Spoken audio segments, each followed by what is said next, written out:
Today we have the all-new 2025 Kia K4. In this video, I'll talk about what the new K4 is, how I feel about the interior space, and what it's like to drive it.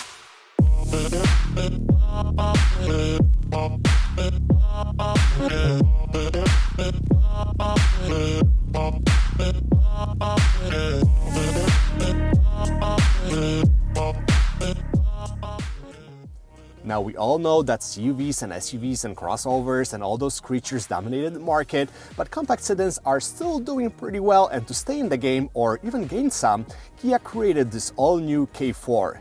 But wait, what is the new K4? Let me introduce you to Kia's newest offering. Compared to the Forte that it replaces, the K4 is wider and longer, offers more space, and what's clearly visible, features new design language which is very modern, very in your eyes, and as a result, very controversial.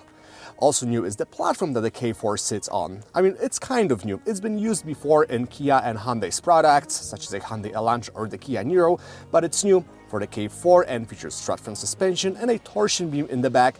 However, the GT line models get a multilink setup for better handling and ride comfort. So let's talk about trims and pricing. We start with the base LX for $23,000. Next up is LXS. Then we got the EX that we're testing today for about 25 grand. There are also more sporty offerings, the GT line and the GT line Turbo, with the last one costing around 32 grand fully loaded. Front-wheel drive is the only option, and as of engines, all trims beside the GT Turbo get a 147 horsepower 2-liter 4-cylinder matched to a CVT. The GT line Turbo gets a turbocharged 1.6-liter that makes 190 horsepower and uses an 8-speed automatic instead of a CVT. Again, today we have an EX trim with a 2-liter engine, but before we talk what it's like to drive it, let's take a look inside and talk about the interior space.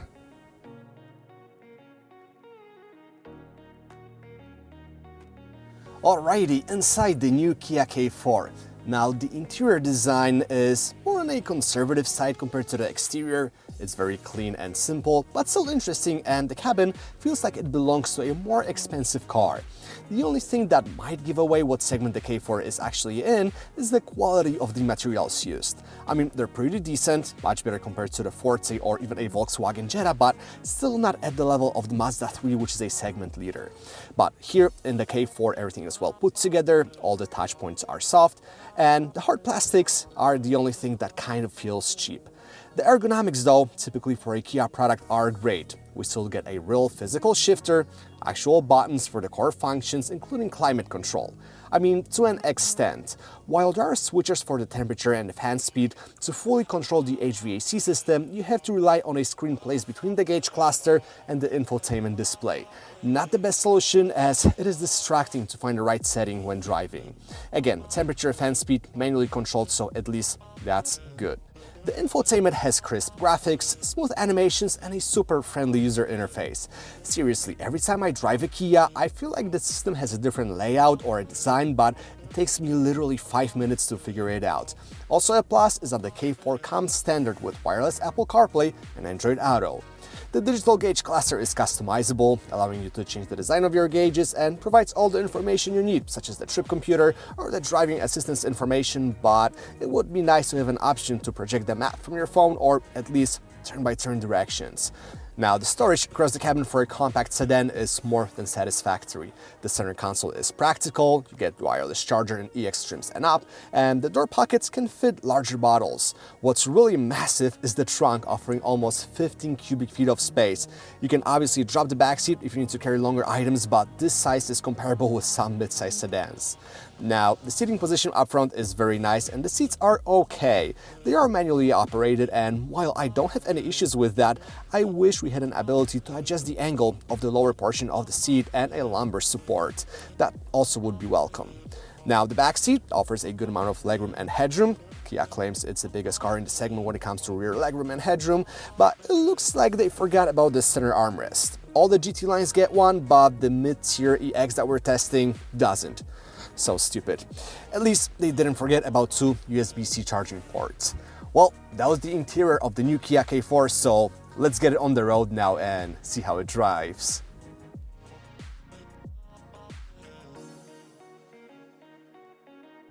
Okay, driving the new Kia K4. I'll be completely honest with you guys, I've been excited to drive this thing ever since it came out, and I know there isn't necessarily anything exciting about a front-wheel drive compact sedan that has a 2-liter engine and a CVT, but it's a $25,000 car, and Kia proved in the past that they can create a very, very good value proposition. Did it happen this time? Yes. I'm happy to announce that the K4 exceeded my expectations. When I first jumped behind the wheel and drove it on crappy New Jersey roads, I was surprised how refined the ride comfort is. And just as a reminder, we're driving the EX that has a torsion beam in the back, meaning there's gonna be more vibration coming from any road imperfections. They're gonna get transmitted into the cabin, but I really like how the car manages any potholes, any bumps. It's a very, very well-refined driving experience that feels almost like a mid-sized sedan. I mean, I had a Ford Fusion from 2014 and this thing rides nicer than that Fusion did. The cabin is also very well isolated. You can do 75, 80 miles an hour in the comfortable conditions. There's gonna be some wind noise and road noise, but hey, for 25 grand, you cannot have Rolls-Royce-like ride quality. Since we are on our favorite back road, let's put this bad boy into sport mode. The drive mode selector is here. The CVT changes its programming. Let's talk about how this 2-liter 4-cylinder does. Makes 147 horsepower, adequate for everyday driving. It works very well with the CVT. It's a chain-driven CVT, which means it's quicker to respond than the bell-driven units. It also does a very nice job simulating gears. You can pop it into manual mode, downshift. You get very aggressive shifts that feels like a conventional automatic. Cannot complain. As we take those corners a little bit more aggressively, we notice that the body roll isn't all that bad, but the overall body control could have been better. That's one thing that Kia and Hyundai struggles with when they set up their suspensions. They either ride very well, but have crappy body control, or they have great body control, but they don't ride as well. For example, the Hyundai Elantra. And overall, I am very, very happy with the ride comfort, not so much with driving dynamics, but hey, I've said it in the past, it is a compact sedan that costs $25,000. This is not gonna be your performance car. It's gonna be stable, it's gonna be predictable. You're not gonna be scared to drive this thing. It'll do what it's intended to do. On top of that, it has a great set of driver assistance systems. One thing that Kia is also well known for. You have adaptive cruise control, you have blind spot monitoring here, obviously rear view camera, which is mandatory, lane centering. After you activate your adaptive cruise control, you can enable lane centering. It will keep the car in lane. It will remind you every 10-15 minutes to put your hands on the steering wheel, but that's totally fine. It's not even a semi-autonomous driving system. And it's a value proposition. The K4 is a very, very good car. One thing that's missing in our EX tester, with it is a mid-grade tester, are heated seats. The GT Line and GT Line Turbo get heated and ventilated seats with memory that are power operated. This one doesn't get it. We also don't get heated steering wheel. Not a must-have. The cloth seats, they're pretty fine with keeping their temperature. They don't get too cold. I mean, we have 28 degrees outside. The car's been sitting overnight, and I didn't walk into the car and started shivering. Everything was okay. The kicks that I had last week didn't do a good job with the cabin isolation in terms of the heat. It would get cold very, very quickly. This one doesn't face that problem, but let's move on to the final thoughts and summarize the new K4.